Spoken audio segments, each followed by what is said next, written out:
salute be led by Mr. Smith.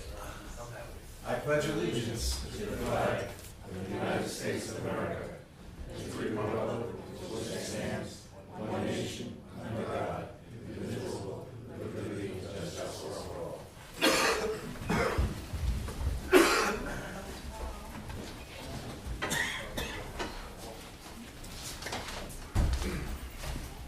Good evening, ladies and gentlemen. Welcome to the board meeting of May 13th. Just a reminder, if there's an emergency, please go to your either exits from here, there's one in the front of the building. Out to your cars, please not leave until so directed by emergency service personnel. Just a reminder also, it's an outspoken building. If you must, please go outside. Village clerk.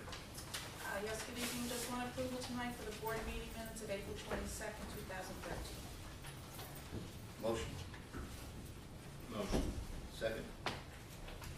Second. Mr. Mayor, on a motion, I just have one correction. I was, while I appeared throughout the record, I was not in the preamble of being president. So I just wanted to have that one correct. You sure you were here? Based on the quality of my comments, perhaps I should have been. Actually, I was here.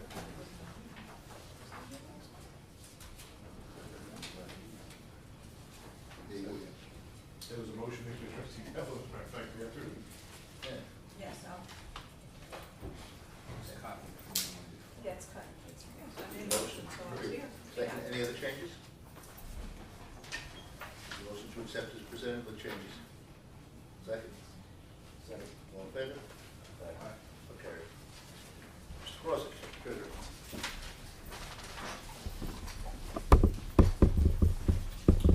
Good evening, everybody. All right, I'll start with the bills.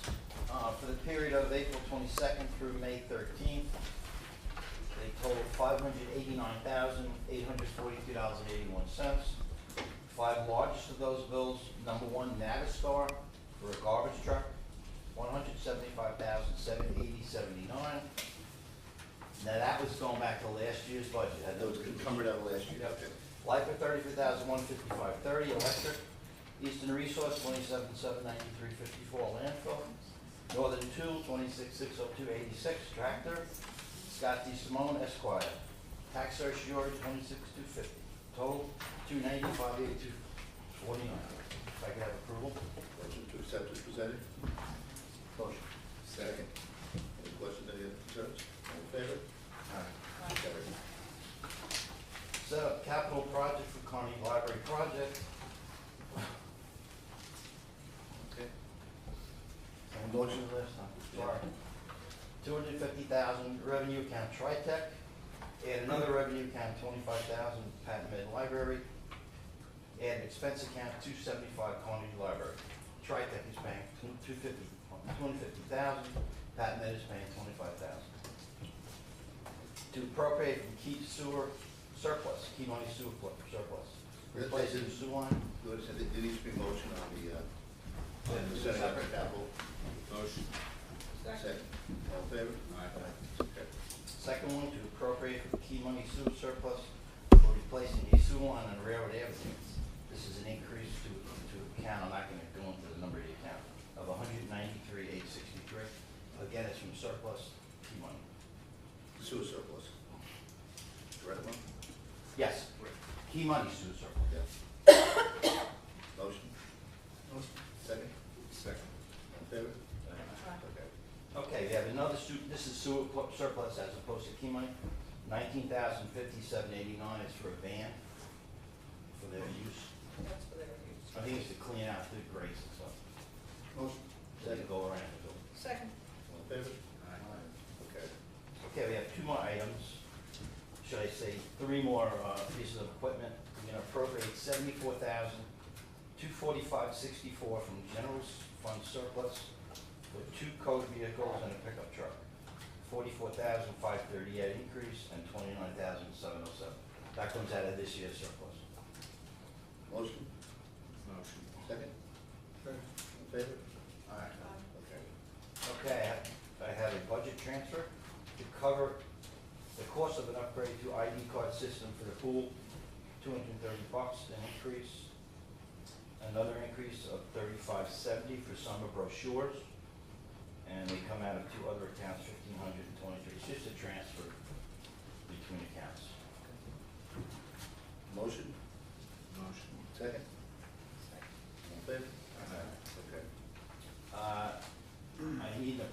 the general fund to loan the community development fund, 2008-8004, and we will get that back. That's for payroll. Motion. Second. Second. All in favor? It's okay. Okay, you have cash balances in front of you for your information. One other item that I'd like to just go over. We did receive a rating from Standards and Poor's again. The rating services affirmed its AA rating with a stable outlook on Patchogue Village's New York's general obligation bonds. The rating reflects our opinion of the village's, number one, property tax base with strong income and extremely strong wealth, direct access to employment opportunities throughout New York metropolitan area, very strong reserves, and rapid debt amortization with limited capital needs. That's their rationale. They did consider our reserves very strong. We had that conversation a few times, which is important. And the outlook that they look towards us, they look at a stable outlook, which reflects Standard & Poor's opinion of Patchogue's participation in the strong local economy. We believe what we consider the village's sound finances and manageable debt with limited additional capital needs provide rating stability. While reserves exceed that of Patchogue's similarly rated peers, the village's income and wealth lag its peers' income and wealth. We do not expect to change the rating within the outlook's two-year period. I think we're doing a good job. We got to keep it up. I know there's some villages that were downgraded and downgraded. And I like to see AAA sometimes, but for now, they can go. We'll push for that. Push for that. But thank you, and thank you, Andy, because it's through the work, of course, the whole what you guys do by keeping us under control. Well, she's a great asset, and so are the other ladies. I'll be back in there. Yeah. Excuse me.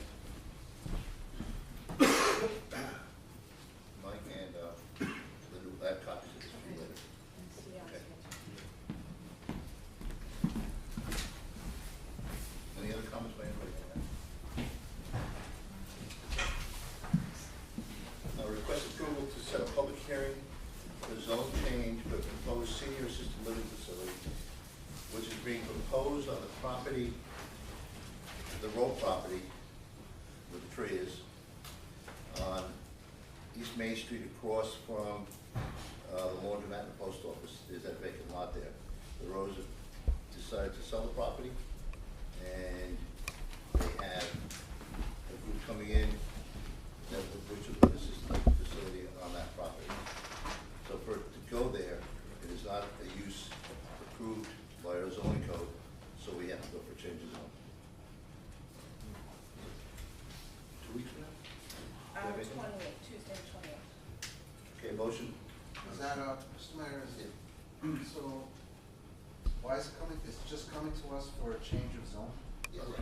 What we'll do is, the planning board has already looked at it, and will be giving us a recommendation on it also. For the change of zone? Yeah, so we'll have Yeah, information for the overall site plan. for the overall site plan. We can take a look at it. We'll ask them to come in that evening also to do a presentation. Can we, have all supporting material Yes, forwarded to us? yep. Yep. And we just have the letters addressed to the village clerk, and the village clerk just reach out to the. I had already mentioned to him what he's gonna need for the meeting. But we'd like to have it, if possible, within the next, at least by Tuesday, Wednesday that week. Prior to the meeting. Prior to the meeting. Well, would the packet be sufficient, or? No, that's Friday before, that's the Friday before. They could have it for Wednesday, it's available to anybody here, because it's a little more complicated than just a cup of coffee on Sunday morning looking at it. Oh, typically, do we hear all the changes on? Changes up, yeah, that's a good decision. Yeah. In this case, this is a request for H business, which is a floating zone. That was created during the zoning overhaul.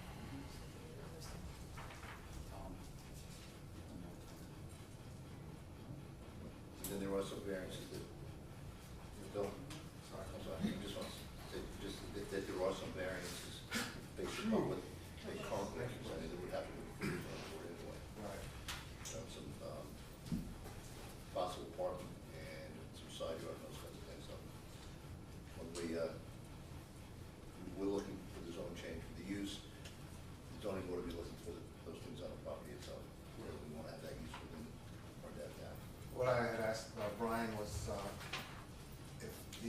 moratoriums expire?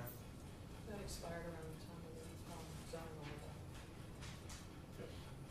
Is there a way for them to, go through the zoning board, get their variances cleared up, and then come to our board?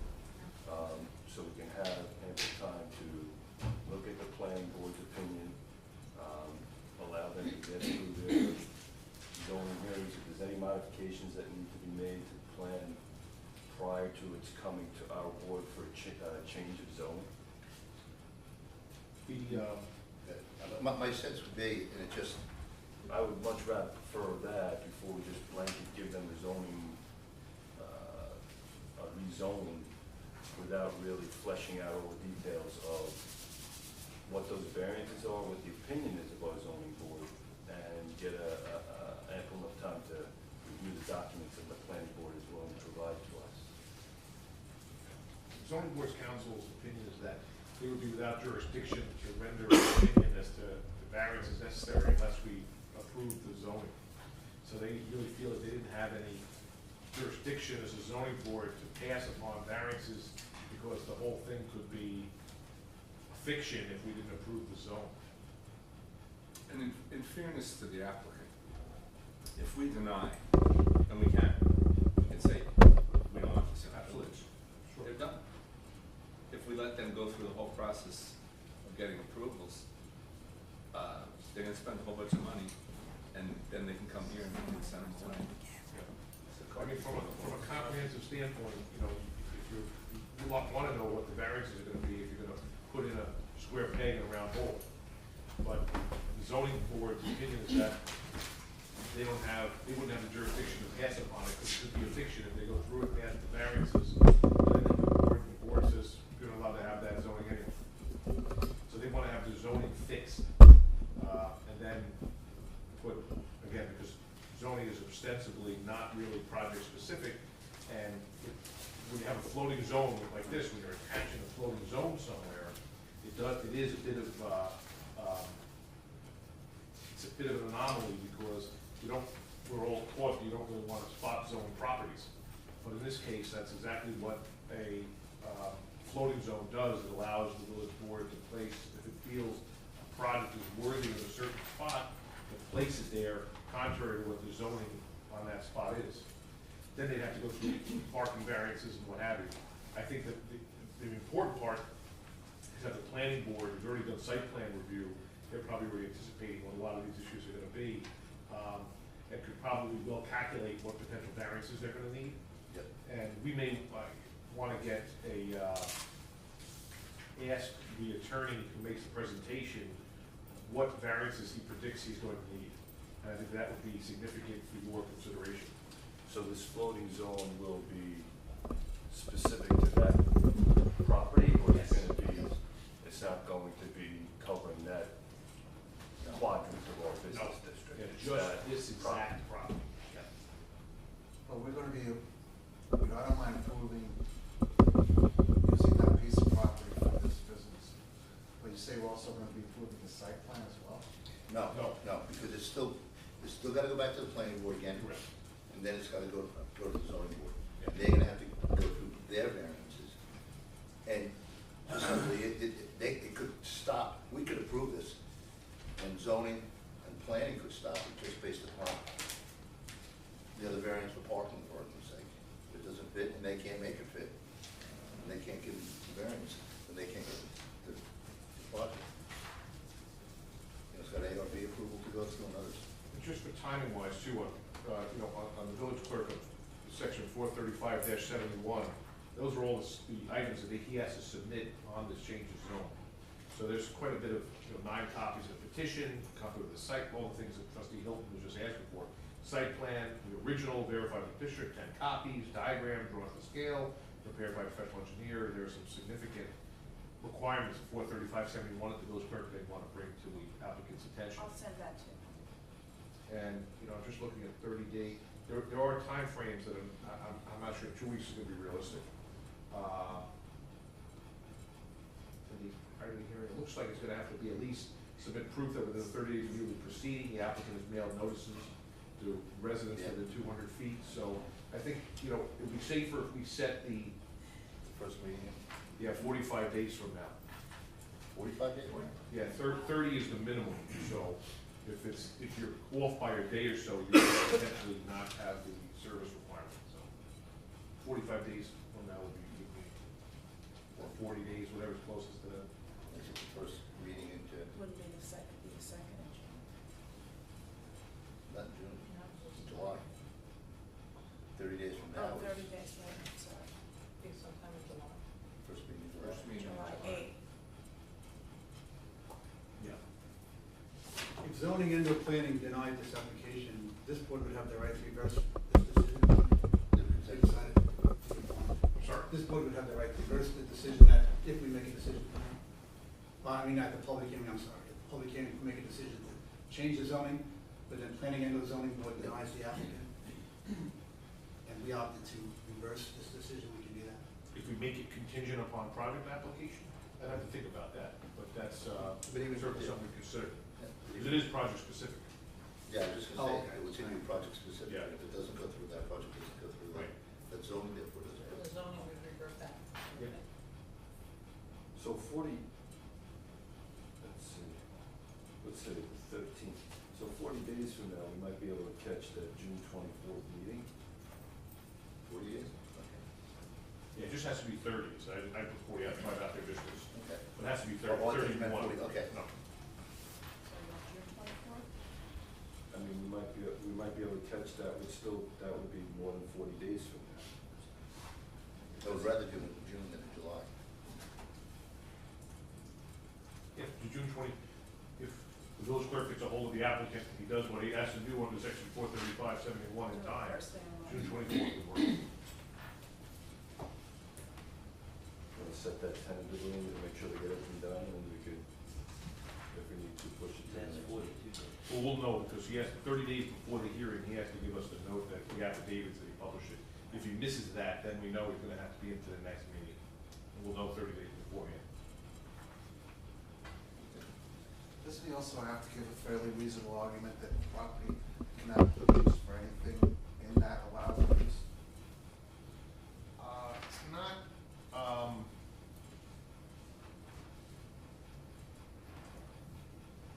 it's, you know, that's what would be required for variances and those kind of, that's really not set out in 435-71, it's not really that section. Okay.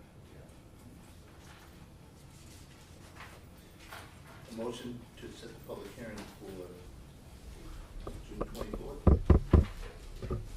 Second? Second. All in favor? Aye. Okay. Request approval to hire BHB Engineering Company for to provide a State Environmental Quality Review Act for secret compliance services for the proposed extension of the sanitary sewer and drainage improvements on River Avenue at a cost not to exceed $5,300. These funds will come from the sewer funds, and will probably be paid back to the state grant, the $1 million dormitory authority grant. So it's, but before we can take any steps forward on that project, we need to get the secret on. Motion. Second? Second. All in favor? Aye. Okay.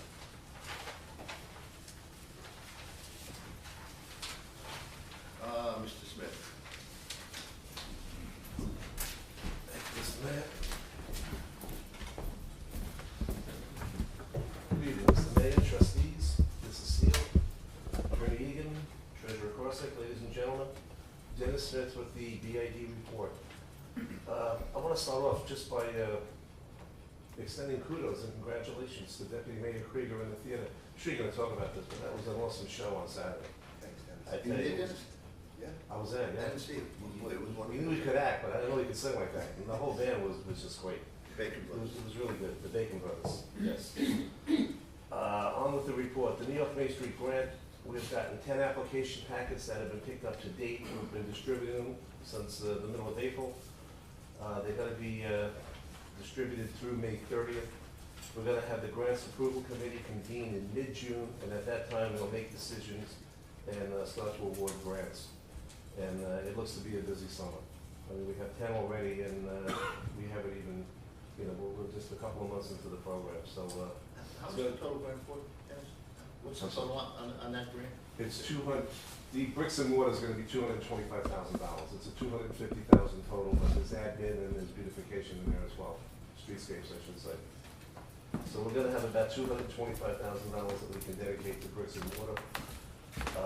Unfortunately, that's just about half what we had at the last grant. And right now, we've got probably 3 times the activity at this point in the grant than we had at the last grant. So we're gonna have to be very prudent in the projects we look at and, you know, the kind of impact they're gonna make on Main Street.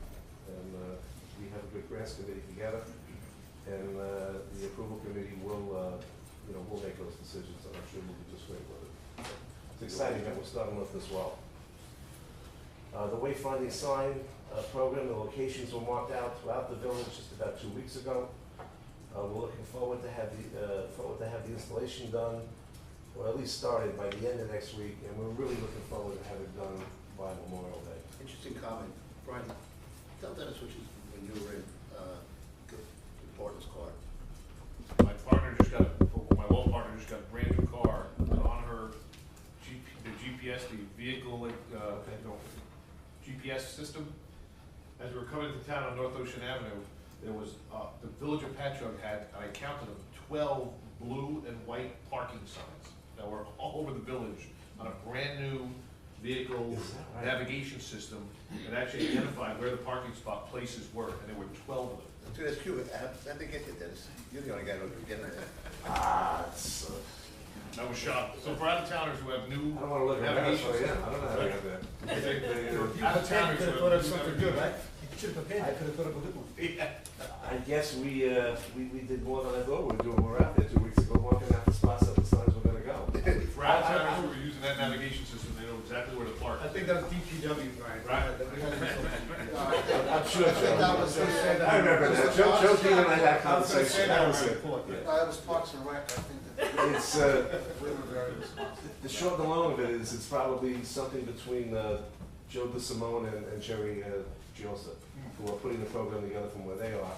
And I would imagine they have privy to the GPS programs, and a little premature because we're not out there yet. But it's great to hear that it's gonna be, it's gonna be a great tool. The entire town, I believe, was blue and white with the parking. It's gonna be a great tool. Big P parking signs. That's great. That's gonna be a great tool. Well, check it out a little further.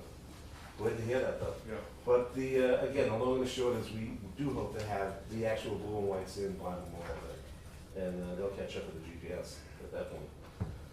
The HIA Business to Business Trade Show, it's on its way. It's happening May 23rd, which is a week from this Thursday. It starts at 9 o'clock, it ends at 4 at the Suffolk County Community College, the Brentwood campus. It's in that big gymnasium they have there. The plans that we have in place with the chamber, the theater, and the village are coming together nicely, and we'll be good to go on that day and really promote Patchogue Village in a big, big way. And again, they get just under 4,000 people that attend that show, so it's a great venue for us to go out there and talk about the village and talk about what we have. We've got a few different ideas. We're going to rely more on the theater and promote that, and maybe have some ticket giveaways. We developed a list of some vacancies throughout the village that we're going to be able to direct people to if they're interested. And we've really put a lot into it, and I'm looking to get a lot out. So something to look forward to a week from Thursday. The bid seminar. Patchogue's hosting that with the Suffolk County Economic Development Office. It's to be held Wednesday night, June 19th, 5:30 to 9 o'clock, and it's going to be at Gaio Restaurant. And basically, that's going to be a symposium where we, Patchogue, we're going to be involved with Patchogue VID, Riverhead VID, I think Clinton VID, the mayor's going to be there, part of a panel. We're going to talk about VIDs and maybe shed some light to villages who might want to have a BID but don't have a BID, don't really understand a BID. Those are the kinds of people that I think the county office is looking to attract to this event. And I'm What looking night is forward that? to it. I'm sorry. What night is it? It's a Wednesday night, June 19th. Oh, It's at Gaio Restaurant, it's that big upstairs room that we're gonna take over, and it's from 5:30 to 9 o'clock at night. And again, Dennis, do you have something I could, is the county putting together something online that I can send over to? Carolyn Faye's putting together a handout, a printout, which I will get a copy of hopefully this week. They should probably have something online. I just have to send something out to some kind of village officials. It's called Okay, the mayors. yeah. I'll make sure you get that this week. I know she's developing that because we were talking about parking and the best places to park for people who were coming to that maybe didn't have that GPS. We're not that familiar with Patchogue, so that's gonna be included in the handout that she gives away as well. But, hey, it's a great event, and again, you know, it's kind of an honor that the county wants to come to Patchogue and have Patchogue with the county host this event for other municipalities throughout Suffolk County and Long Island for that matter, with regard to what's happening within Patchogue. So it's a compliment to this board and to everybody who works in this village to make things happen. I'm very pleased with it. On a mundane note, we have the vegetation control, or for lack of a better word, weed control, happening on Main Street this Saturday. It's gonna be Main Street, Route 112, which we added last year, Oak Street, plus that parking lot. It's this Saturday morning, the 18th. I'm gonna get a hold of, I'm gonna ask Jim Berber if he could help us with maybe some, you know, a car to follow the truck, which we've done in past years to keep it safe. I wanna get the exact time they're gonna start. They usually start about 5:30 in the morning. This year, we've taken that program and we've extended it again down West Main Street to Waverly, because we used to have it west. So, you know, we go up 112 now, we do North Ocean up through the business district, we do South Ocean down to the tracks, and we do east and west. So we're putting it in the Oak Street and Oak Street parking lot. We've encompassed a lot of the building, of the village, and it's a great program. I mean, in the last 6 years ago, we didn't know what to do with the weeds. I had Valentin out there with weed whackers, like I couldn't put them in enough places. Doing this, the vegetation control really works. We do it once, and it seems to work for the whole year. So it's a good investment. It's money's well spent. The flowering hanging baskets are on target to be placed throughout the village the week of May 20th, which is the week before Memorial Day and the Memorial Day Parade. This year, we're gonna put ties on them. We're gonna put anti-vandal ties. Just the simple plastics, just so you can't go up there, swing on them, pick them up, tap them. We're trying to make them a little more vandal-proof than perhaps they have been in years gone by. So hopefully that won't be the issue this year that it may have been in past years. We are also looking into purchasing some new liners for some of the planters where the liners have been destroyed. I know we need them. I'm talking to Karen Ferb and Paula Murphy, who's spearheading, of course, the planning, and we appreciate that, as they do every year. They're looking to do the plantings the first 2 weeks of June, so hopefully we're gonna have some new liners for those plantings by that time. And in addition, we're gonna have some new planters that will be placed on West Main Street between Railroad and River Avenues. I talked to Joe Dean today. I'm gonna mark out the sidewalks this week. Hopefully, by the end of next week, we might have them out there. So we'll be good to go. I think that's all I have, unless there's any questions for me. I do. Got any grant money for us? No. Okay. I guess the Deal some, will you? The way the targeted area went, it excluded that part of East Main Thank you. Street because it looked pretty good. Yeah, thank you. And we tried to put it where we thought we could do the most good. All right, well, So, sorry. Anything else? Thank you. Thank you. Maria, are you the chamber? I am. ooh, chamber. Our first meeting without Gail. Yes, and I'm hoping she's not gonna watch the tape. And you'll know why in a minute. On Lori Belmonte, the Colony Shop representing the Chamber tonight. On Thursday, May 23rd, the Chamber will be attending the HIA Trade Show along with BID in the Village of Remote Patchogue. Also on May 23rd, the Chamber will be at the Brick House Brewery from 6 to 10 p.m. for a surprise retirement party for Gail Hogue. So don't put that on, please.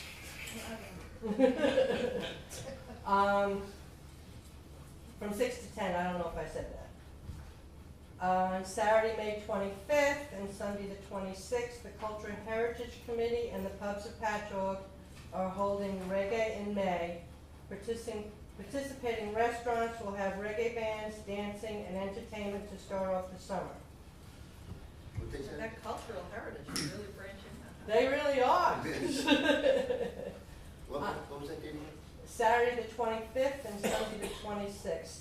They did not give me times. So I'm not sure. The search committee is reviewing applicants for the executive director position and hopes to have a new director soon. And they've had dozens of applicants apply. So they're gonna have a rough decision there.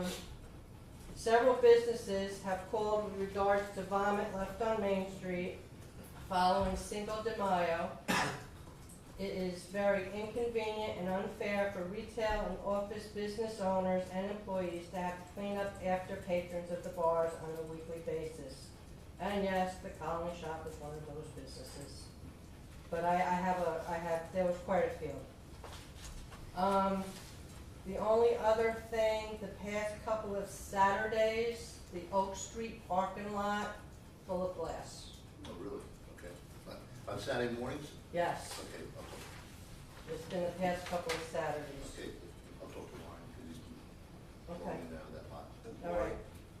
When that happens, somebody should call. Who will call it? You can call me. Is it all- Yeah, we can get it, he's on duty on Saturday mornings, Okay, so we can send, we've done that before. Yeah. Okay. Called and we've sent them out there, so Okay. don't let it go. Just give me a call or call or somebody. all right, Come in. okay, good enough. That's the chamber report. Thank you very much. Thank you. Laura, on the, thing for Gail, is there a price on that? It's, 25 per person. You'll probably be getting an email about it. Okay. Yeah. Okay. Deputy Mayor. Thank you, Mayor. I'm just gonna reiterate what Dennis said, and I see a few people in the audience who were at the show Saturday night. Mark was It was the best, it was jammed. Was that unbelievable? Yes. So much fun. I'm so nice to see it jammed. It was a great Need more of show. those. Yeah, well, they're coming. A few things in the works. All right. But thanks to the theater and especially the sponsors, which Mark is one of them at the store. And the Bacon Brothers had a great time. They had dinner at Luan. Oh, And, wow. they had drinks at Parabell's. So, you know, it's, when I asked the audience how many people had dinner in the village, you were there, it's a tremendous amount of people Yeah. raised their hand, and it was a rainy night, so. Right. We had a great crowd, another sellout from Patchogue Theater, they've had a few of them this year. And congratulations to And this them. was a theater production, this wasn't Yes, by this was somebody a else. theater production. Right. yes. And, I think the money came totally to the Yep. theater. yeah, it was Yeah. a great show. Audience, I went through the audience and asking people where they were from, and Yeah, all over. people from all over Long Island, far and wide. People from Brooklyn were there, people from Riverhead and out east and parts up north. And it was a good. When are we gonna get new chairs? The springs are killing my back. Well, sooner than later. Sooner rather than later. Well, just an aside to that, in 2001, we bonded $4 million, which was for the, finishing up the construction on it, and the sound system. That bond will be paid off in 2016. And it's about $350,000 a year. So at that point in time, we'll be able to sit back Yeah. and really take a look at what are those needs are, including chairs. And I think that we Right, should go to a little bit wider chair, because we don't have the coat room, so during the winter, when people go in, you got your coat, Right. you know, and we need to do some work on the floor. So, believe it or not, we're starting to look at that and beginning to kind of plan out how to do it financially. But do it financially so that the impact, because it is our building, it's a Right. village-owned building, that the impact doesn't come back to the taxpayer to any great degree, in that we'll be taking off a $4 million piece of debt and a $350,000 yearly payment. So, but we're starting to look at those things. And the biggest mistake that people make is they say, don't worry about it, the next guy will do it. The next guy never does it. I think the best quote I heard is when they had Hurricane Katrina, they asked the guy from the Army Corps of Engineers, why hadn't you ever put in for these new levees? He said, we did every administration, but every administration said the next one would fix it. Well, this one doesn't always fix it, so I think we gotta look at that and make sure we maintain it here. One of the issues that we're dealing with right now, you heard me say it, you know, there's some leaks in the roof. Yeah. The engineers looking at it now. That we're gonna have to do now, because the damage just isn't the fact you have some poor guy sitting in the seat getting dripped on. Just don't put me in that seat again. Yeah. But my concern is whatever damage is being done is that Yeah. water comes through the rot that happens. And so there are things that we're looking at and that we're looking at very seriously to go forward. Yeah, another one other thing I'd like to mention, and Joe, I don't know if you were gonna mention it, but I'm gonna mention it anyway, is the walkway, next to the theater is really coming around. It's got lights in the ground and everything, it's really, they did a nice job, and, it's really, I guess, when's that gonna be done, Joe? Probably, well, they're working on the back area now, Yeah. and I'll wait for the weekend, I haven't seen it, so I think, but I know the front part, that the walkway itself is done, I haven't seen how far along they've gotten in the back, and I haven't had much contact with Aaron, but that started, so. Yeah, they did a great job. So, I'd like to request approval for the Spanish Pentecostal Church of Patchogue to hold their annual outdoor worship services from May to August. Yeah, they've been doing that for a long time. All in favor? Okay. Request approval to close Potter Street on Saturday, June 8th, and Sunday, June 9th, from 9 a.m. to 5 p.m. for the annual Avenue Sound Show. Again, another event that's been going on for. Did they close the whole street, Jack, or just that one way part up to? Just the one-way section. Just the one way Just in section, front of right? the park, yeah. But she also, she checked and made sure truckers and everybody knew, and they were very happy because they did very well last year. Oh, good, They had the good. It's show. not gonna block their No. use, okay, good. Request approval Can I get a authorizing the second? mayor. No, Oh, second. I'm sorry. All in favor? Aye. Okay.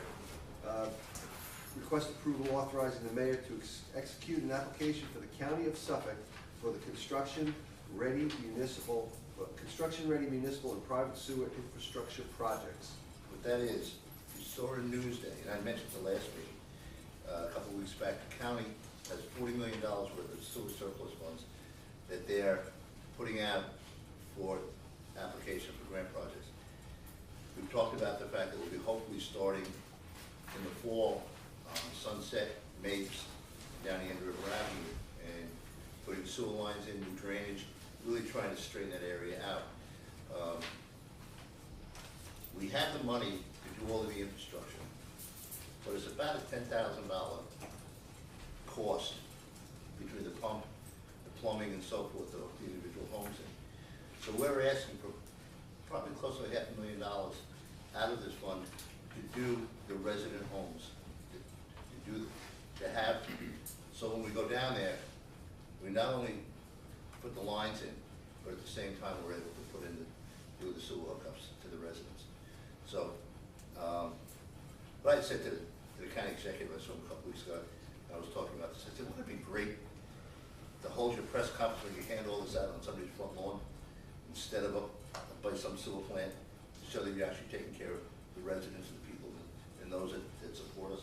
So this is, and the other half of that is, and it's not specific to this project itself, is there are sewer lines that go down Cedar Avenue towards the bay, Gilbert Street, and parts of South Ocean Avenue, and other parts of River Avenue, coming up with a way to finance for the homeowner those costs, those $10,000 costs for the hookup. So, but this, if we can get this $500,000, it's huge. It's really, I don't know, it was a joke. It said to me that you spoke to a woman when you were walking down there that said she doesn't even let her kids out when it rains because Yeah, some of the stories I heard from the residents down there were troubling. people spending $1,500, $2,000 a year for pump it. It's such a lot, probably what they're really pumping out of the bay water. Yeah, it doesn't make a difference. It's we don't pump up stuff on the water. This just goes up with bay water. So, But if we came up with a way to help pay for that, would you hook? yeah. Because goes right by your kids. No, Yeah, no, okay. I have to do some insurance plumbing because all the plumbing goes up to that. Turn around the other way. Okay, Yeah, I just have one more thing. that I just. that was a motion. Oh, that motion. Second. All in favor? Aye. It's okay. I would just like to thank our village clerk, and just like to let everybody here know that today I had an issue with a resident in Patchogue who has an issue next to his property, and I called the village clerk to help me out on this, and within 45 minutes, she took care of it. I was able to tell the resident that the village is on top of it, and we have had people out there.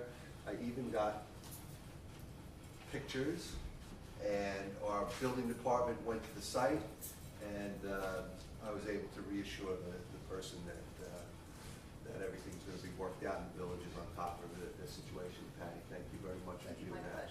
That was, the fellow was very happy to hear all that. Thank you, Jeff. Thank you, that's all I have. Trustee Keys. Mr. Mayor, fellow board members, ladies and gentlemen, do the CDA report first. Although Jack and Smitty did have to inform me already, the theater walkway, as Jack said, is near completion. Dennis, did that, level G, did they mention that once they start the signs, they expect it to be complete in just one day? It's gonna be, that would be great if that happened, but it's gonna be probably 2. Yeah, okay. Yeah, the last I heard, it's like a one day. They're gonna send out double crews and not stretch it out. They're gonna come out here, they're gonna bring all the equipment out, they're gonna stay here, and it's probably gonna be a 2-day It will be affair. 2 days, okay. Okay. The CDA appointed the Patchogue Arts Council as a consultant for all of our public arts projects. They were actually the only ones that responded to the RFQ. But they'll call the artists, vet the artists for all art-related projects, any mules and stuff that the CDA, whatever CDA takes on as a project, VAC, will do all the legwork And they'll involved. make sure the artists are using the right kind of materials Exactly. and primers, Yeah, they'll so vet that the we don't artists, have everything problems like like we have with some of the other brands where they're dealing with. So they will do all the dirty legwork for us, and everything will be done right. John, Yes. importantly, the CDA got a whole bunch of money for public art, CDA got a whole bunch of money for public art. right? Yes, that's why we can continue with public arts projects. There's been some conversation, I think, with BID and Chamber and the CDA, and I think Marion Lewis may have contacted Tim Bishop's office, but I'm not 100% sure. We'd like to consider doing something with the post office as a CDA project. Power washing or whatever, do something to clean up the building. Obviously, the federal that would building, be so we great. can't just go in and do it. And funding and stuff is also an issue. As I said, I was away for the weekend, didn't get too much of a chance to talk to Marion. Dennis, I don't know if you have anything to add to that, if she's talked to you or Jeff. I have nothing to do with that at this point. But That's a that would great be, idea. that would be a pretty neat project if we can pull that off. He's not here tonight, but next time you see Don Walksmith, you can address him as Mr. Vice Chair, as the CDA officially appointed Vice Chair. Last meeting, Don You have a vice chair. is a village volunteer and for just about everything, and he served on the CDA for about better than 3 years. And he's able, and does a good job, he's a hard worker. As far as my DPW report, be patient with me if I'm a little bit scattered today. Like I said, it's been kind of hectic. I've been away for a while. So, the West End crosswalks are complete. Nashville will do that to you. And then Nashville will do that to us. We got back late Saturday, it was busy Mother's Day Sunday, and had a little tornado at the house today, so I'm a little hectic at the house. So it's amazing that, 130-year-old by ourselves could take care of 4 kids, and now it's taking 2, we'll mention our age, 2 of us to take care of 1, so it's a little bit, very exciting. You guys will all see it someday, it's a lot of fun. Village business, right? West Avenue walkways are complete, the crosswalks are complete. I did get to see them, I think they look very good. We're expecting, the concrete has been tested, it's sound, it's good, and we expect that we're not gonna have the problems we had the last time around. The mascot dock, we are hopeful to have that dock open by Memorial Day. Is obviously not to the condition it was. We've been filling with some RCA, kind of using it as a temporary fix so that people will be able to fish off the dock, walk around. We'll be able, at least it will be open and it can go out to the bay. A little side note, kind of, dealing with the feds, we, a little over a week ago, I was talking with Joe today, and we got what FEMA calls the Blue Book, which is, that's when you can approve the funding and you can go to work. The Blue Book came, everybody all excited, and Joe started reading me what they said in the Blue Book, and I caught on within the first 2 lines. It was the Blue Book for Irene. We just now got approved to spend money for the damage for Hurricane Irene. So when people tell you that the dock should have been done already, this is a classic example of why it's not. And actually, it's a good thing we didn't, because we're doing it all over again anyway. One thing Superintendent Dean did manage to accomplish, and this is actually pretty huge. Joe did a lot of hard legwork, and through some research and applications through the DEC, we got word that from here on in, we will not be required to get any DEC permits to do any work on the dock or the bulkhead down there. As you know, anytime you deal with DEC, when you have to apply for permits, that could be a long, dragged out, and sometimes expensive process.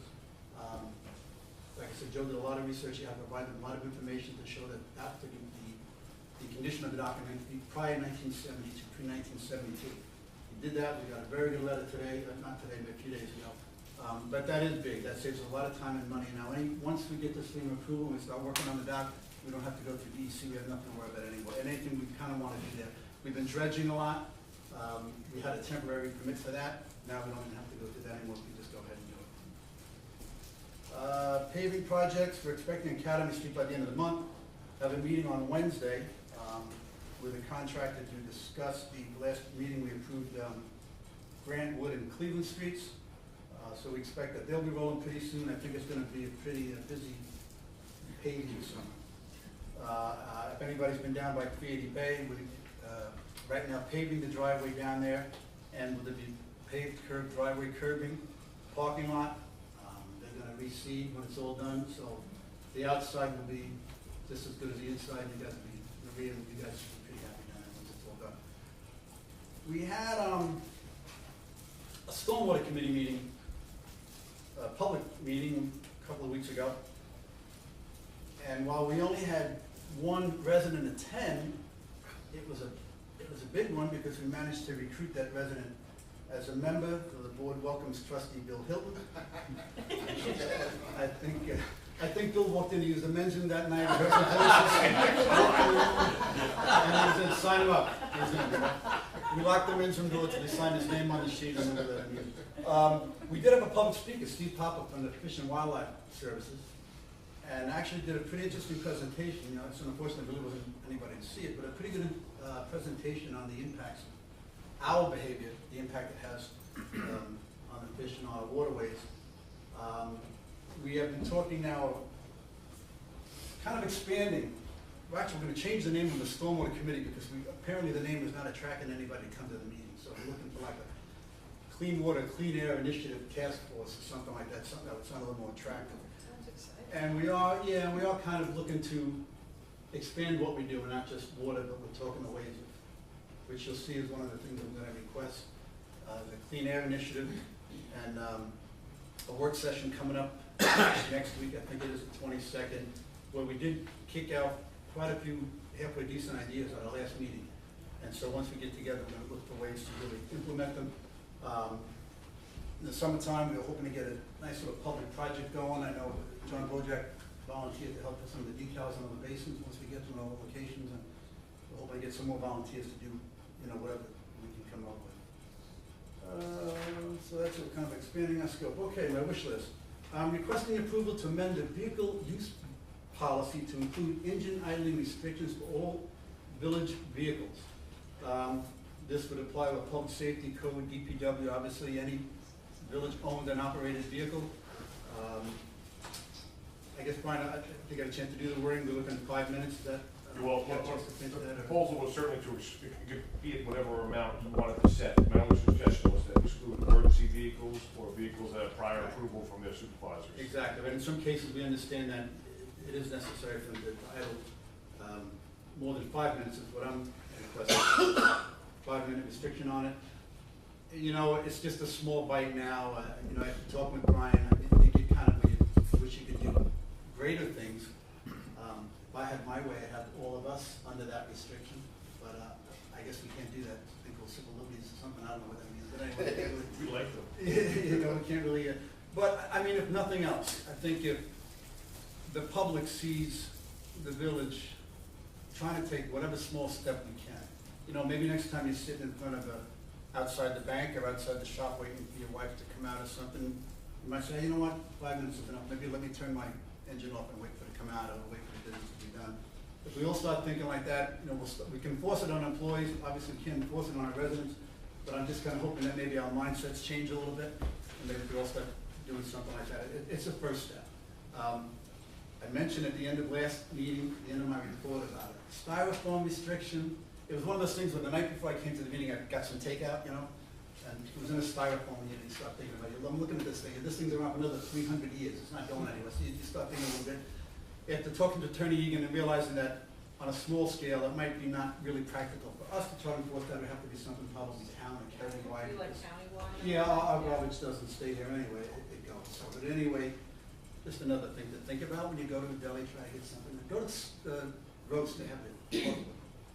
All right, so I'm rambling on. I'm requesting approval, I did request approval to amend the vehicle use policy to include engine idling restrictions for all village vehicles. That's a motion. Second. Second. In favor? Thank you. Requesting approval to hire H2M for Phase 2 construction administration services and constriction observations for the Railroad Avenue sewer line replacement in an amount not to exceed $35,000. You may recall we approved the Phase 1 a few weeks back. That was for engineering. This will be for H2M to do all the inspections on the construction of it. This will come out of sewer money? This will come out of sewer line, that's correct. And that's a motion. Second. Second. All in favor? Thank you.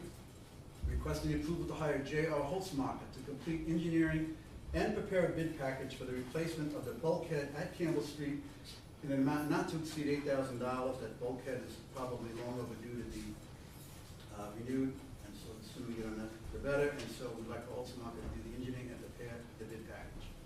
That's a motion. Second. All in favor? You requesting approval to hire Rosemont to mill and pave Bianca Road at a cost not to exceed $25,659.20. Motion. Second. Second. All in favor? Where's Bianca? That's, West End of town? Yeah, that's a little Bianca Road. Where the gas station is, across from CVS. Oh, yeah, yeah, they yeah. use call out, like, Yeah, we use Carla. Yeah, I'm on that Bianca Road hasn't been touched. ever. Yeah. Requesting approval for Rosemont to mill and pave Union Avenue and Lake Court at a cost not to exceed $31,000. Again, these are small roads, but these are streets that may never been touched, and the residents on it kind of think they're ignored pretty much, and we should pay attention to their roads because they're in terrible shape. So that's a motion. Second. All in favor? Okay. Requesting approval to hire Rosemont to mill and pave Waterworks Road at a cost not to exceed $33,073.30. It's a motion. All in favor? Okay. Requesting approval to hire seasonal laborers. The list is in your package. Motion. Second. Second. All in favor? Okay. And Mr. Mayor, other than wishing all the mothers a happy belated Mother's Day, that's all I have. Thank you. All set. Trustee Green. Good evening, Mr. Mayor. Just one particular item. I had a very good meeting with a prospective buyer of Old Town Hall. Great. And a follow-up meeting, which is quite promising. I got in contact with Carol Sweeney as well to get an estimate for what the combined taxes may be on the village and town level, and she gave us a pretty good estimate based upon its square footage and what its potential uses are. And the prospective buyer right now is going through his budgets and coming up with costs of what the renovations may be and what the market would be for office use. And so we're hoping to get an answer from him within the next week to 10 days to try and reconvene with members of the town and perhaps Attorney Egan to come up with some sort of an agreement between the village and the town to steer this project forward. It's been ongoing now for a better part of 18 months that we've been working on this, and obviously there's been a change of administration up at the town, quite carousel of characters up there, but hopefully we'll be able to, I know that the supervisor is committed to trying to do something with this property, and we'd all love to see it reoccupied. So we'll get an answer soon and hopefully get an opportunity to reconvene with them. Any discussion with them, Jerry, about looking into sewer? Whether we want to kind of use that now? It'll probably be, well, there's one of two uses that they'll consider, but if it does go medical arts, they'll definitely look to hook into the sewer. If it is a commercial office space, they won't necessarily need to. They don't have enough flow that would require it to treat essentially their waste right on site. But we'll get an answer to that soon. I think to set a date to reconvene, right around Memorial Day, shortly thereafter, and get together with them, so. Thank you. And that's all I have to this evening. Thank you. Jerry, what is our involvement with that building? Is it ours, is it the town's? Right now, unfortunately, it's not in our hands. I would love for it to be controlled solely by the village, but the town has certain obligations to repay some debts that they incurred by abating the property. You know, they cleaned it up, stripped it. It's bare to the studs right now, and it's a clean building. It's got good bones. It's ripe for redevelopment. And there would be quite a bit of investment to rehabilitate the property, restore it, and maintain its historical character. But the village right now,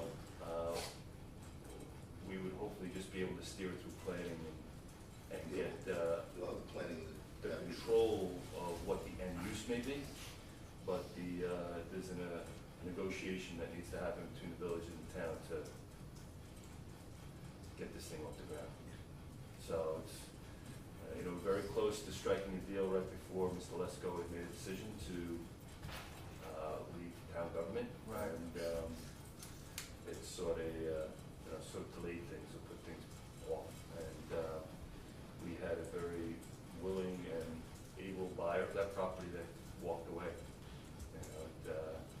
They got a little bit frustrated, and private money doesn't stand still too long. Yeah. So, but there's another person at the table that's really interested, somebody that is a long-time resident of the community that has good intents for going. So Okay, local guy, huh? somebody you know. So. Thank you, Well, Jerry. good work. Mr. Mayor, fellow trustees, residents. Three reports, sort of generic reports. If you've been down to the corner of Main Street and Claire Rose Boulevard, you see this big hole in the ground. The Carnegie Library Foundation is how it was written up in the patch, and I thought we had a new organization in town. But the hole for the Carnegie Foundation, for the Carnegie Library, is being made. I think it's going to be done in about 3 weeks. 3 or 4 weeks, there'll be a full basement down there, and that building is going to be in place pretty quick. Secondly, I went down to Riverwalk just to see how they were doing, and the phase 1 has 27 units in it. 4 of them are model houses and offices. The other 23 are sold and on the books. The second phase of it has 44 units in it. They're not all built yet. That'll be the whole south side section. 17 are sold, under contract, and 7 of them have binders. So the high end one is $387,000. Okay, I mean it's a very successful development. And last but not least, Four Corners, although they're not renting yet, they have 150 people who have signed up on the website to indicate that they're interested in being talked to about renting. They're going to start the renting process first quarter next year, and they expect to be occupying the second quarter, second half of next year. So our housing and building is really going well, really well. I'd love to see Riverwalk, when Riverwalk is fully built out, it's going to have quite a nice impact on our tax base. Tom, there's one question that I'd like to try and get an answer for, and TriTech has earmarked 51 units for potential conversion of Condominiums, right? the condominiums, and if we could get a number of what their price point would be For the condos? To try and, we have units being sold for $387,000 within this village. What is the number that they would need in order for those to go owner occupied?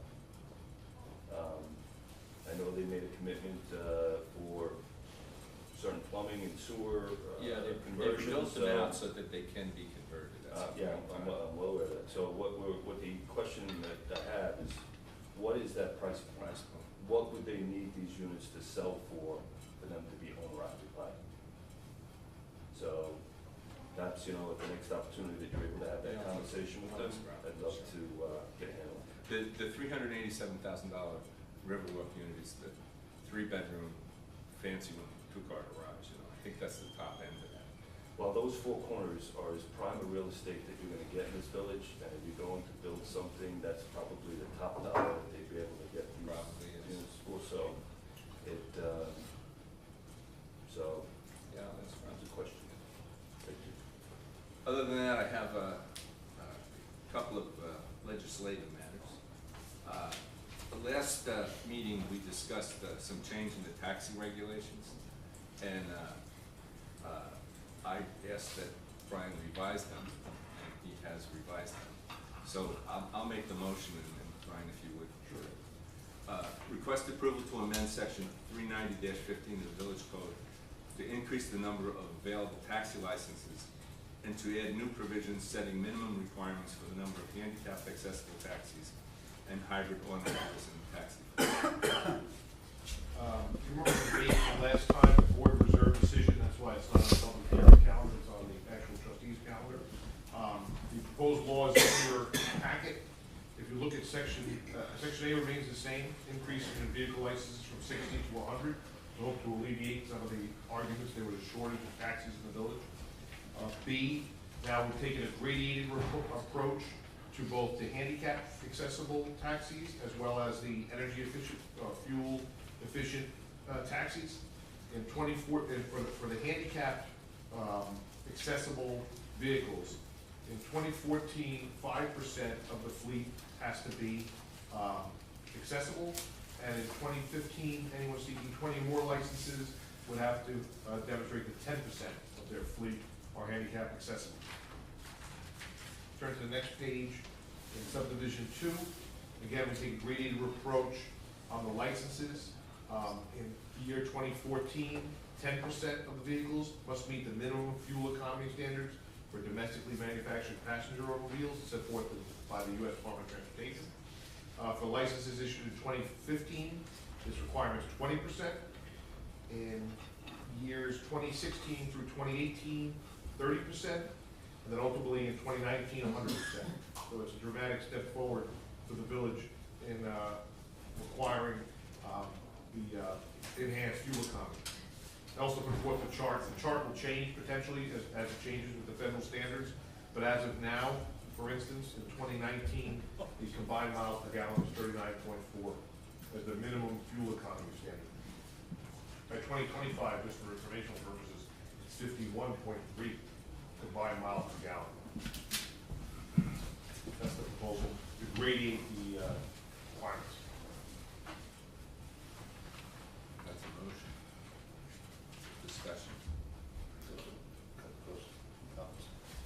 The fundamental change that we made, instead of inking a standard for mileage, we just adopt the federal standard. Because that's going to drive the car market, and provide what's going to be, you know, widely available. Any comment by the public? Motion? Second? Second. All in favor? Aye. So carried.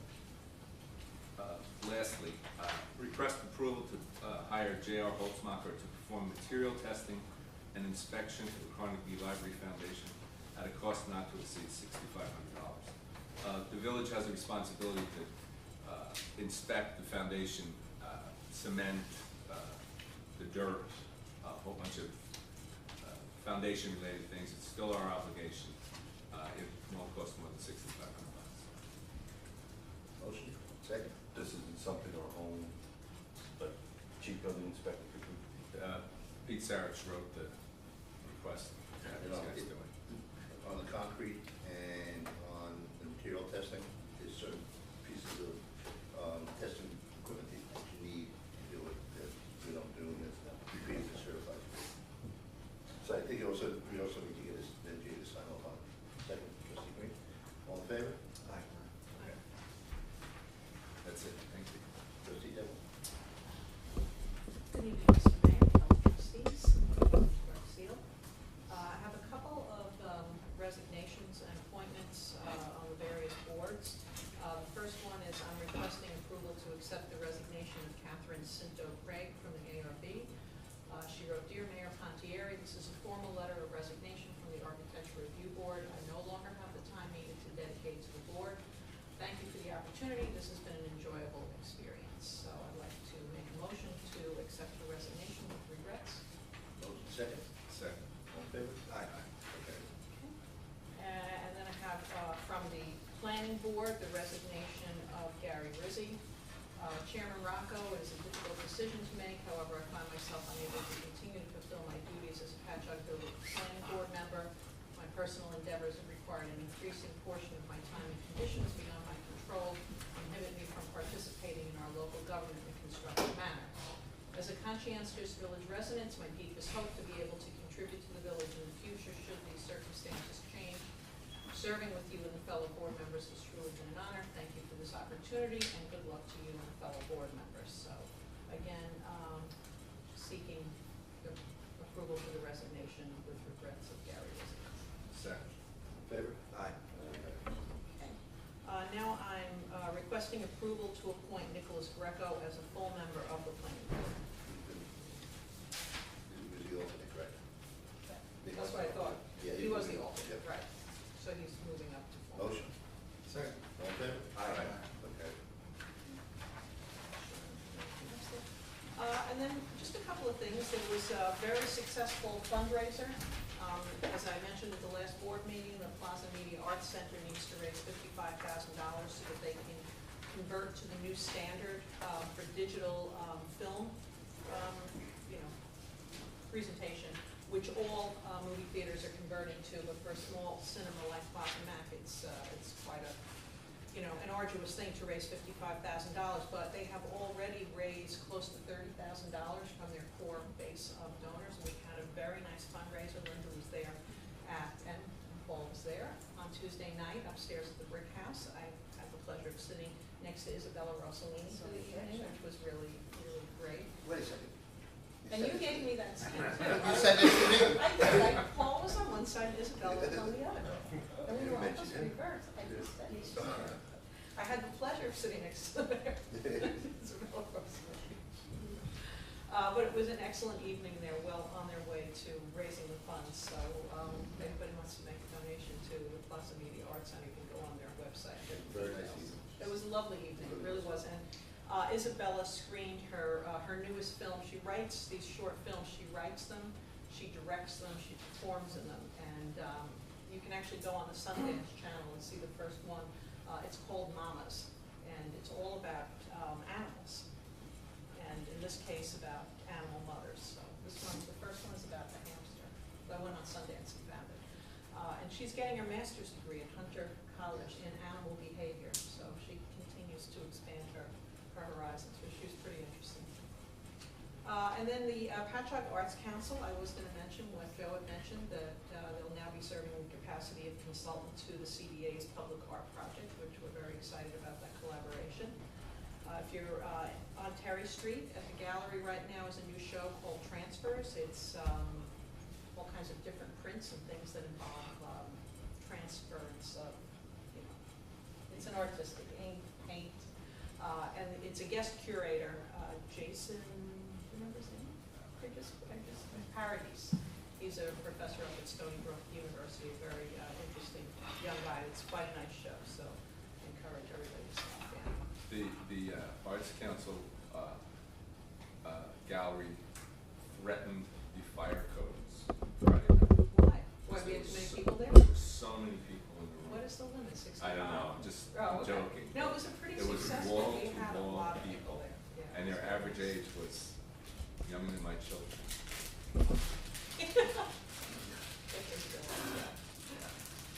And then finally, I also, I had a very busy week. I got a little tour in the pouring rain of the New Village project and was in and out of some of the apartments and could see the layout and how they open out by the swimming pool and the little area that they all have little patios and where the landscaping will be. So it was pretty interesting. And got to see the garage. I'm not sure. Yeah, there were some nice ones. Also, they had a mock-up where you could see the materials and what type of cabinetry, what type of flooring, what the bathrooms will look like. So it was a very nice tour, and the garage is pretty spectacular.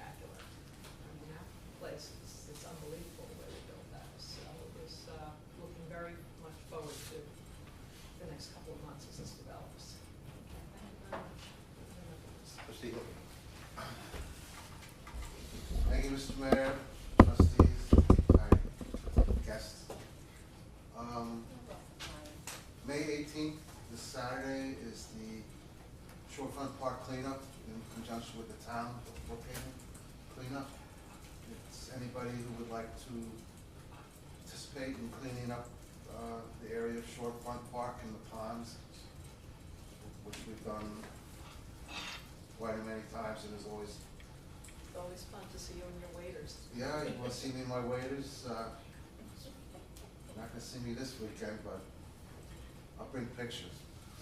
Usually there's a lot of softballs and things that pull out of the ponds, bicycles, shopping carts. So we'd really like to have a little bit better participation than we've had in the past. That's this Saturday at 10 o'clock. I also wanted to say something about prevention of West Nile, that this is the mosquito breeding season coming up, and especially with recent rain that we've had, if you can empty out all containers, garbage can lids, anything, tires, that you have children's buckets in your backyard to prevent the mosquitoes from laying their eggs. It's they can lay eggs in just a cup of water, so anything you can do to prevent the mosquitoes from hatching the way they did last year, and this year it's been especially moist because of the hurricane, and it just hung on. So that would be good. And on my agenda, I have request approval for the Patchogue Lions Club to hold annual Independence Day Parade on Thursday, July 4th, on Main Street, beginning at 9:30. Second? Second, all in favor? Request approval for Relay of Life to have a banner on Main Street to promote their event. Motion. Second? All in favor? Request approval for the Great South Bay Music Festival to have a banner, or banners hang on Main Street to promote their event. Second. All in favor? Aye. Okay. So you'll let Joe know that, that kind of stuff. Joe does that too, Joe? Patty, Patty gets it. Patty is the banner lady. That's all I have, Mr. Mayor. Thank Any other you. comments by the board? Mr. Yule? Thank you. Public to be heard. George?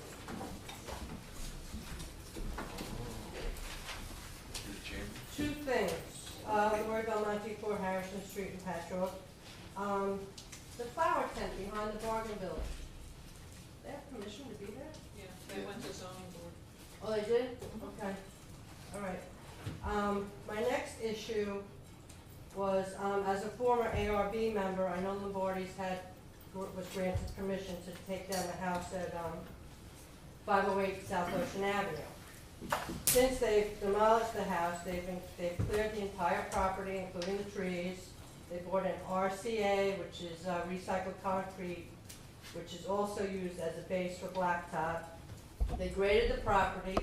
They erected stockade fencing on both sides, which is facing the wrong way. The neighbors are supposed to have the nice side of the fence. They put up a chain link fence with a gate across the front, which I believe is too close to the curb line. As residents, we're wondering what's next. Are they going to be allowed to park cars there? I mean, I noticed the village had a car there on Saturday all day, which was a wonderful thing. And you'll see it there again. But, I mean, we're very concerned. No. They have not come application. They've been advised as to what their rights are with the property. And we can only take it day by day, but it's pretty kind of see another car parked at the same place this weekend. And what about the fence? Can't they be made to turn the fence so their neighbors have the nice side? The village code doesn't provide for that. Really? We, So that was chief standard. building inspector, it may be a nice neighbor policy and a good citizen. Brookhaven Town, I believe, But, has yeah, it. The village of Patchogue, the code does not have it. We went through the code, chief building inspector, Sarich and I went, as you can imagine, went through 508 South Ocean Avenue and the activities that you outlined with an extremely fine tooth comb. Mm-hmm. And That was one of my initial instincts, and it turned out our code doesn't actually provide that. Maybe for the future. Oh, maybe that might be something we wanna do.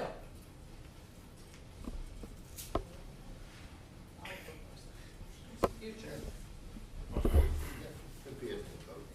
But am I wrong in saying that the chain link fence across the front is too close to the, I don't know, I don't know how the code reads. Yeah, I haven't seen the chain link fence, I don't know what. oh yeah, it's a chain link fence and they put the slats in it so you really can't see It's right where through. the dirt meets the sidewalk, Okay. right there. Yeah, We'll have the chief building inspector take a look. alright, thank you. Thank you, Lord. Good job. Go ahead.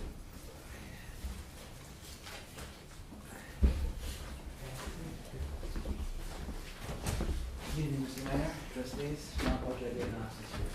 I'll do this as quick as I can. I have a couple different subjects, and actually, one's a clarification of the policy. The public to be heard portion, I know it was a while ago that it was adopted that we no longer have verbatim recording of comments that are made during the public portion. We have some reasons for that. But I have to note that in this last packet that you have, Josephine Miller, West Avenue, the only comment is taxi issue. Greg Powers, Bay Avenue, Level G Associate Study, Village Hybrid Vehicle from John Bojack, Knoxville Street, Village Board Meeting on Channel 18. Plantings in parking lot.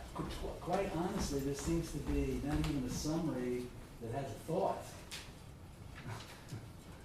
I would wonder, Attorney, whether or not there be some requirement that this notation indicate something along the lines of what the person was saying to the board? Well, we've had this discussion before about what the minutes are required. Right. Perhaps your point is well taken on consistency, but from a legal standpoint, there is no requirement to have any minutes beyond what's required under the public officers law, which is just the motion, the second, the recording of the votes. All right, so Josephine Miller can be reduced to taxi issue as a statement of a statement. Is that it? I admire your question from a consistency standpoint. Right. You wanted my legal opinion. The legal opinion is that there is no requirement to have any recording of minutes. All right, well then, all right, if that's the case, then I'm gonna make a request, recommendation, whatever you want, that I think that the village clerk, I guess, for yourself, make some kind of effort to create a thought here that really I don't expresses what the person's I don't saying. do the transcription. Well, whoever. I don't know who's ever doing that, but I think to reduce comments from Josephine Miller to 2 words, taxi issue, is not in the spirit of the public portion. I understand where you don't wanna have 20 minutes, I think we can use a little bit more. Okay, so noted. One, so I have 2 other items. Then you said, I do attend other meetings. I went to the planning board recently and the zoning board. And at both those boards, pretty major issues are being discussed, fatfish, the Dublin deck expansion. And there were very small attendance of residents in the immediate area. But those residents that came raised an interesting issue, I thought, which was this. They had gotten notice in most cases the day before the meetings, the hearings were actually held. Now, the chairman in both these cases did ask Mr. Sloan, who was the attorney for the applicants, the attorney for both applicants actually, about that issue. And it's kind of clear that no laws were broken. Mr. Sloan said he sent out the notice 5 days prior to the meeting, and under the law, they had adequate notice under the law, much like the public portion here, so to speak. But I have to tell you as a resident, just as those residents who showed up said to the board, it was unfair. Less than 24 hours notice for these kind of proceedings strikes me as really out of bounds. I think residents need more than less than 24 hours notice that there's a hearing going on about fatfish in their community for the Dublin debt. So I'm going to recommend a change in the notice. Brian, is that under state municipal law or is that under village code? Now, the village code provides for that, it's interesting, But does it follow, are we following state law or are we following? I'd have to see exactly That what was the my order. question. I don't know Yeah. whether it's driven by our code or it's driven by state code. There's certain things that are under municipal law. Yeah. And I agree 100% with you. I'd have to check whether this is based upon a state law, but it is provided for in the village code. This question came up a little while ago because I had a complaint from another citizen who I had a personal contact with asked about the same thing. You know, we were talking about the origin of where the 5 days came from. The thought process was that a lot of these times these were made by local people, making local applications, mailing it from the Patchogue post office. You got it the next day, so you had a full 4-day notice. We have this a lot of times in the law when motion papers get served. For instance, in that exact illustration, the attorney may be located in Hauppauge, goes to the Hauppauge post office, bounces around, comes to the Patchogue post office, you end up getting a notice that's just a day before.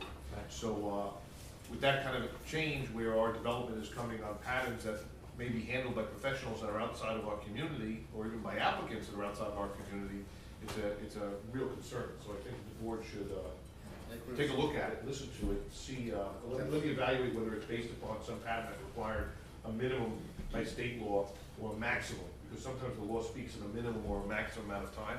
So I can see where that is and make a recommendation to you to consider for the board. Because it's even one of those things that I can see going back to New York Conference mayors or some kind of village officials and seeing if it is state, that we can change that, because it isn't there. It doesn't really truly belong. All right, well, good. And lastly, as getting to Memorial Day weekend, clubs are opening up. I can anticipate some issues regarding sound. So I have 2 questions on this. Do we have the sound meters? Are they functioning? We'll have to make sure I they're functioning. I believe I signed a voucher Okay. for it being calibrated, so I Okay. have to say it's an almost yes. Almost. Call the building department or Day something. before. I know I signed off on the bill for it, so. All right, well, I hope that they are calibrated. It's only 2 weeks away. And my second question, and it's more important, is we've had this issue about enforcement, compliance. What's going to happen if a person makes a complaint on Monday? Is the club going to give them a chance to resolve its issues, and Tuesday's another chance, and Wednesday's another chance? Or are we following some kind of more standardized procedure like we used to? I'm a little confused about what's happening this summer. It'll be the same policy. It's gonna be involved the officer's discretion on the enforcement of the code, but the law is the law. The code officers do not have the ability to vary it. So again, like we kind of talked about, where is that line of discretion? If the music is supposed to be off at 11 o'clock, and the complaint comes in 11:01, and unless everyone's operating off the same atomic clock, we're gonna be writing tickets that are gonna be ultimately dismissed in the justice court. So from an evidentiary or proof standpoint, it's gonna have to be the officer's discretion. I mean, there are clear-cut cases and there are not clear-cut cases. So it's gonna have to be the same level of discretion given to our code enforcement officers as they've enforced the code throughout the village. Okay, you know, that example of 11:01 comes up famously all the time. I can't Because believe. it's happened. It has. Yes. I have to say it's more of a rarity, because when I've called, for example, myself, I wait, and I think most residents do wait, and then call code enforcement, and practically speaking, code enforcement is not just hanging outside my door, ready to show up. It takes a while for a code officer to get to my home. If I called at 11:01, I don't think they'd be there till like 11:30. But my point about this too is, all right, so they get their warning. It used to be, so they would get their warning, but if there was a second incident the next day, now we're up to a violation, right? Sure. And the third day there'd be a ticket. Yep. Okay. All right, we'll see how this works out. Then my final request simply is, let's get those sound meters calibrated so we have Well, that's what some she signed, ability. she signed the voucher for it. They Okay. wouldn't sign it if they weren't doing it. All right, thank you very much. Thank you. Any other comments? Over. Yes. How's Maryland treating you? Very good, thank you. Mr. Mayor, Board, a few things. The 9 spots at the west end. Dennis, just, I'm sorry, Commissioner Rice, That's okay. 32 West Main Street, Commissioner Rice. The 9 spots at the end of the church lot are those part of the church lot, or they actually belong to Emporium, those 9 spots? The ones right up against? Yes. Where they park the bus? Yes, That's us. Those are basically ours. they are the village spots? Okay, thank you. Well, you know, that's interesting you say that, because more often than not, they're combed off. Yeah, because then they put the bus in there, you know, Well- and hand those acts. 6 one hand doesn't another, you know, you gotta find a spot for a bus, it's gonna be someplace. Very good. Yeah, Trailer or whatever. Let's meter it. They We'll have have options, music. they have options they can explore for their tour buses besides those spots. I just wanna know where they, thank you for your time on that matter. The emails on the village website, when it says, all trustees and yourself, it says email, did nobody get those things? I get it. I got it. I do get it. It was down this Really? week. Okay, cause I sent them out and, it really is odd, I mean, I sent them out, and I've never got a response. I don't know, so thank Me? you. Yes, sir. No, you must be doing it. When you click on the link, I wanna give you my card with it. So you type it in. You've sent emails to all trustees. I've sent emails to 3 trustees and the mayor. Yes, sir. Have you ever sent an email to me? No. 'Cause I Hey, never got take one. this in case, and then you. Am I allowed? Got Yeah, Twitter. absolutely. He's on Twitter. The server was down all weekend. Yeah, well, Okay. there was, the lights were looked down, it was Saturday, Okay, 10 minutes on Saturday night. Okay. The no parking signs will be on east of Gino's Pizza on Main Street there. They still haven't been put up. We still have multiple where it actually kind of actually ends there, just past actually the hair salon. Yeah. Those signs Joe, still aren't. One of the problems on Main Street with the traffic is that cars are parking.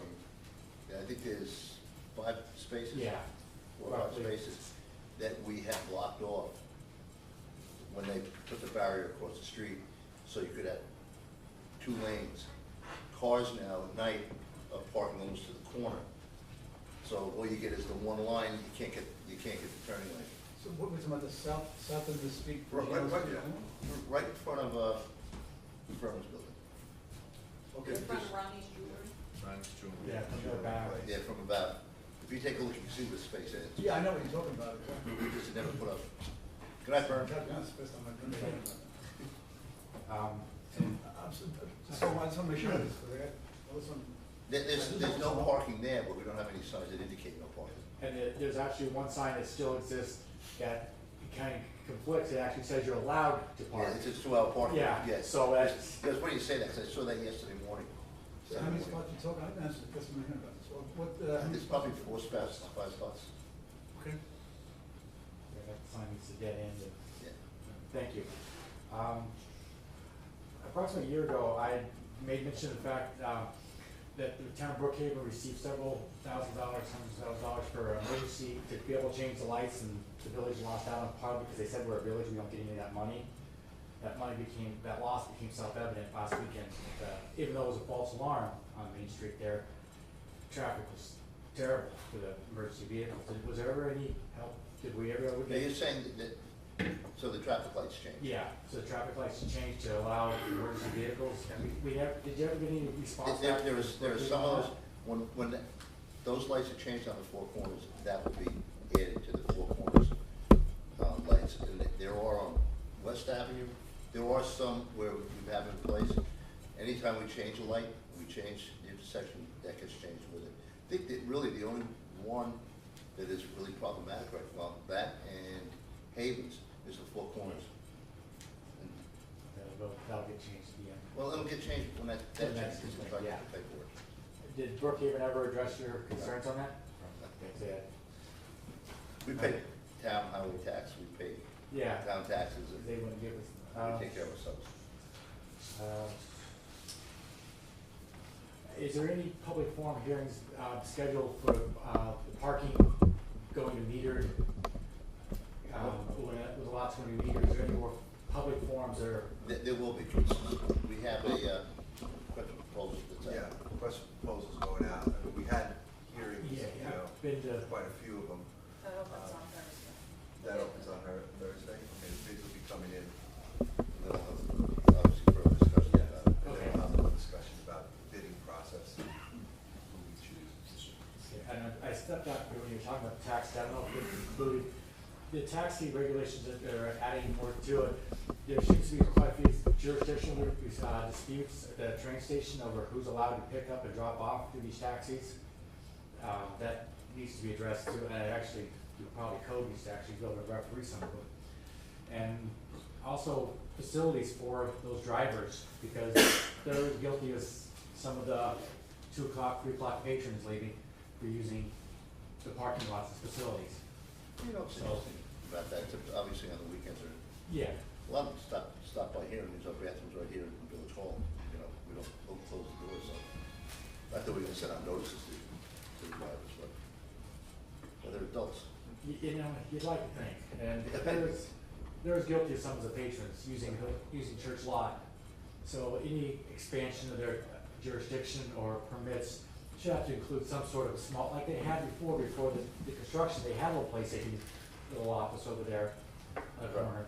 They need some sort of, But it's the railroad that's closed that down, they've limited the hours that is open and accessible.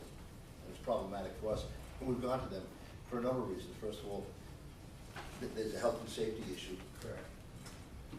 place for people to go that's secure, and, in the weather, there's a place for them to go. And now, you mentioned this, you know, facilities.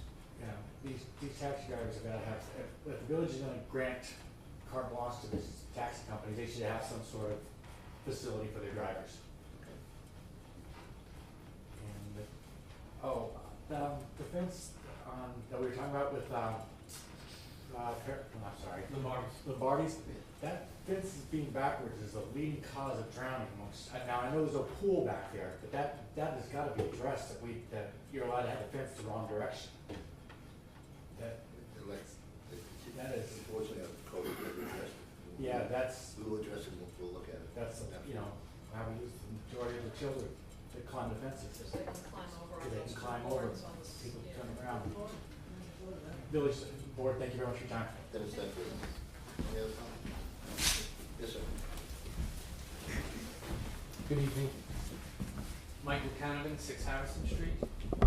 Just two concerns. The first one is the stop signs on Ryder Avenue and Harrison Street. Yeah.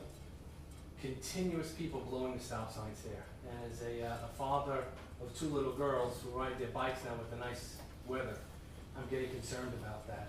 I know myself and the rest of the neighbors have made inquiries to the code enforcement and to the police station as well.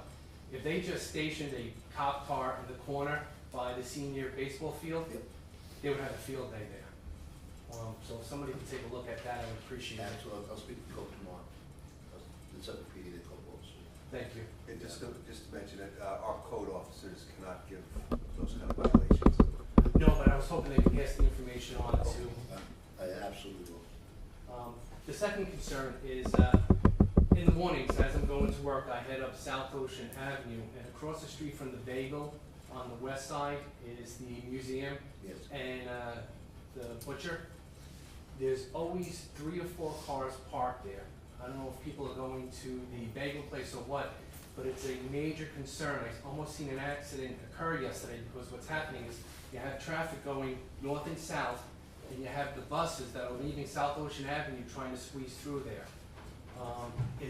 I thought they weren't allowed to park on that side. No, we're not. That's a code enforcement question, that's Yeah. enforcement for traffic, that's parking issues, not traffic. We're gonna take it, see, right now, all it says is no parking, let's say no standing, so somebody could actually be sitting in the car and the parking lot across the street. And that's exactly what they're doing.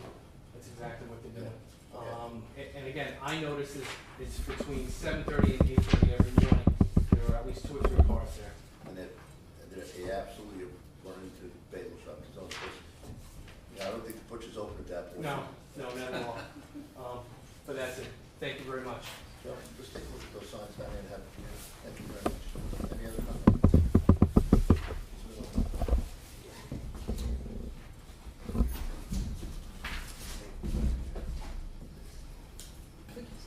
Josephine Miller, 276 West Avenue.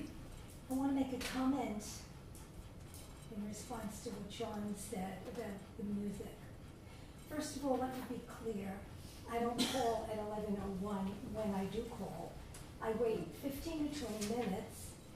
And the fact is, to give the devil his due, the R rarely goes past the curfew, maybe once or twice. So I rarely call, and for me, that's not the issue. The issue is the code reads verbal warning, written warning, ticket. They don't get a warning every single night. That seems to me, Attorney Egan, to be pretty clear without a lot of room for discretion. What you said was an accurate recitation of the law. Okay? And will it be enforced that way? Yes. Well, I've asked that question before.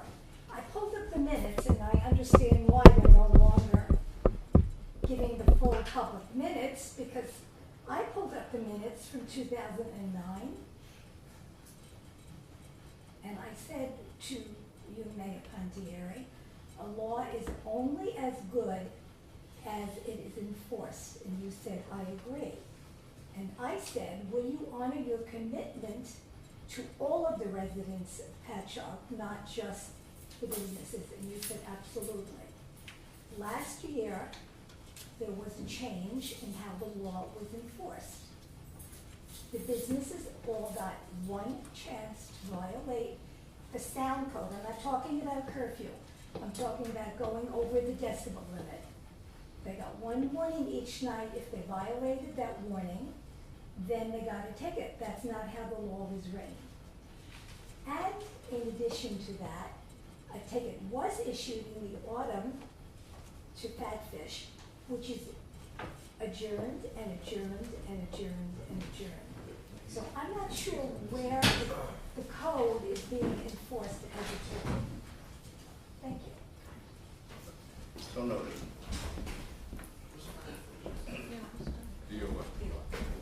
Finish back on the point that was raised before on the parking on South Ocean Avenue.